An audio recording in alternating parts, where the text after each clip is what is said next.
Yo, what's poppin'? What's cracking? What's shaking? Hope it's a whole lot of bacon, because we got to continue to make it. You know what I mean? Yo, when you on top of the game and you touring different countries, making millions of dollars, people calling you king, you know what I'm saying? You could probably bag any woman you want. All that could get in your head, bro. And I feel like when you gotta go lay it down,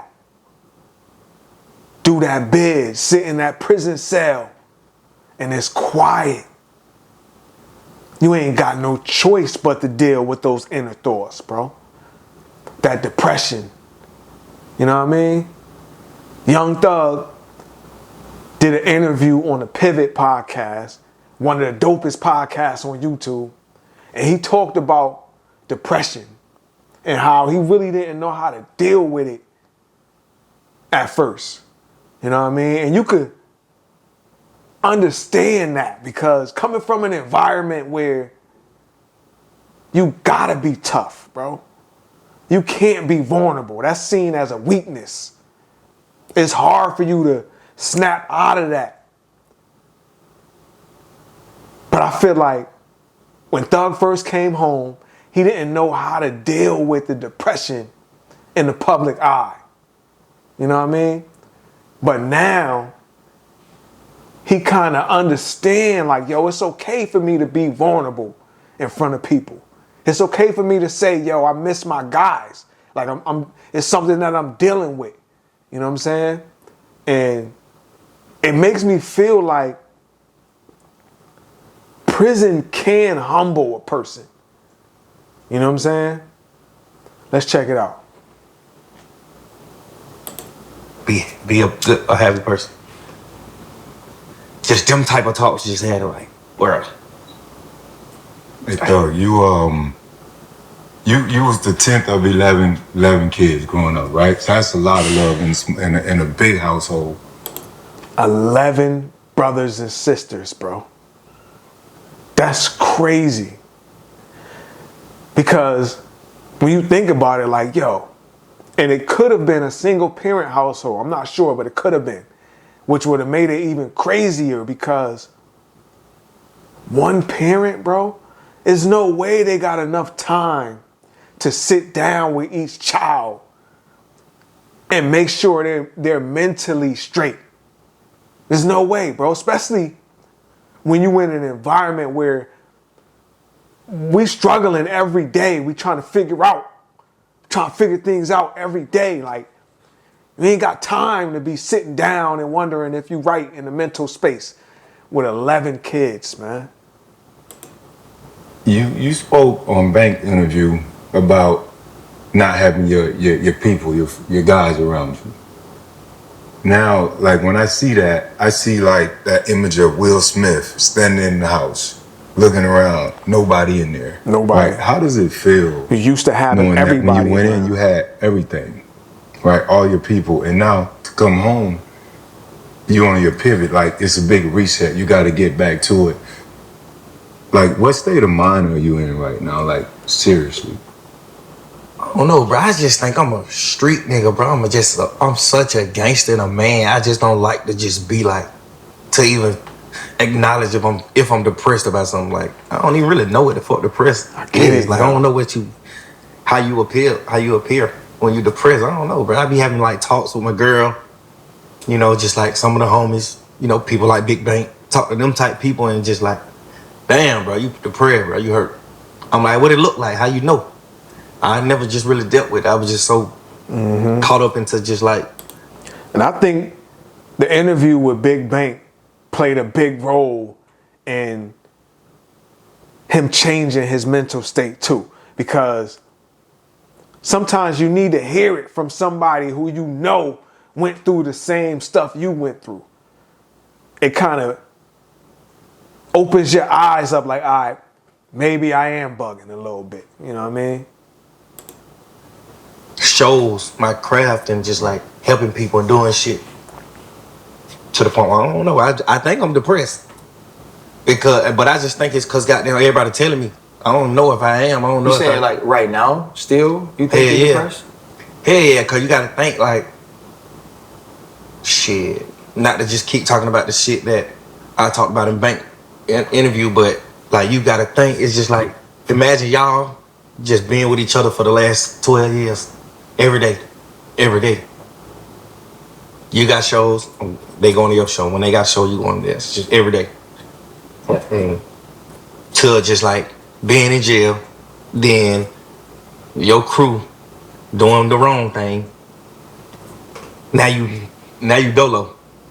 Now your crew get out of jail, even though you ain't really too tough caring to even deal with them no more. If they do some backstab, you like, I ain't tripping anyway. But like, they get out of jail, then they don't check in. Nobody do nothing. It's just like, I'm just like going to court. Luckily, we didn't have a mean judge at the end of the trial. Mm-hmm. So I was able to like be on the internet. I'm just on the internet, so I'm just seeing niggas that just like left me in the slump. I'm just seeing them on the internet, just living their life. People just doing. Yeah, I feel like Gunna probably couldn't communicate with him as part as his release. You know what I'm saying? Sometimes you can't communicate with the co-defendants, but somehow he could have found a way to send something to him to let him know, like, yo, I know you in there, I know you going through it, but we got you, bro. And I feel like not receiving that played a big part in him feeling like his mans did him wrong. You know what I mean? Sometimes you need that communication, like, bro, nah, I'm here with it, man. We eye to eye, bro. It's just so much shit, bro. Like, what the fuck? And then you get out of jail, you got like the biggest record label in the world at that point, like post 2020, like going 2022, like I had the #1 record label. Mm-hmm. Till you get out of jail, and it's like everybody just go ahead. You know what I'm saying? Like, how much of a difference did you feel from? And Channing sort of asked this question, but from being famous, right? Worldwide. Like it's so funny, and I made fun of my producer. It was funny that she was even texting and set it up. She was like, yeah, they say thugs can do this time. And I told her, it's like, one, when you text thug like that, it only means one person, right? Everybody knows who that one person is. You don't have to explain the rest of it. To being in jail, what's the stark contrast between those two polar opposite lives? Being able to see that you just still a person. Like the shit, like being a superstar is just like a mask. It's like a representative. When you get in jail and you like fight for your life, you realize like, damn, like this shit all the act is all just like a fucking mask. It's like a representative. You know what I'm saying? When you in jail, you goddamn get stripped. Now you know, like, damn, I'm just like this nigga. This nigga bum. I'm just like this nigga, bro. Yeah. Like, I can get stored every single week, but I gotta do the same exact thing and wear the same exact thing and think just like this nigga. And he might get out before me. It was times when I was in jail, I was wishing I was other people in that motherfucker. Like, damn, I wish I was that nigga, bro. That nigga can go. Like, real, nigga looking bro. At a junkie like, damn, I'm gonna get out there, bitch. Niggas. That shit will humble you, bro. And you can hear it and you can see it. Like, yeah, they making jokes about it, but he really spilling his feelings on how he feel. You know what I mean? Like, yo, I was in there and I was a regular dude, bro.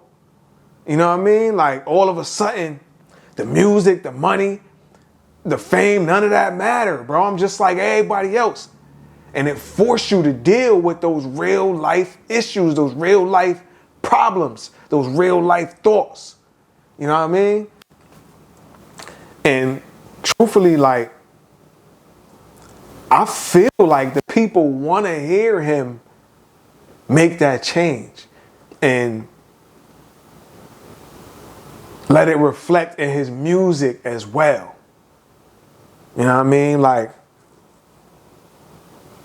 he got his thoughts off on his last album, but people want to see him switch it up.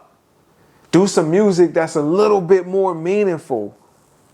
You know what I'm saying? And talk about like the depression and be vulnerable and speak on the stuff that's weighing them down. You know? Like I really feel like prison or jail humbled Young Thug. Yeah.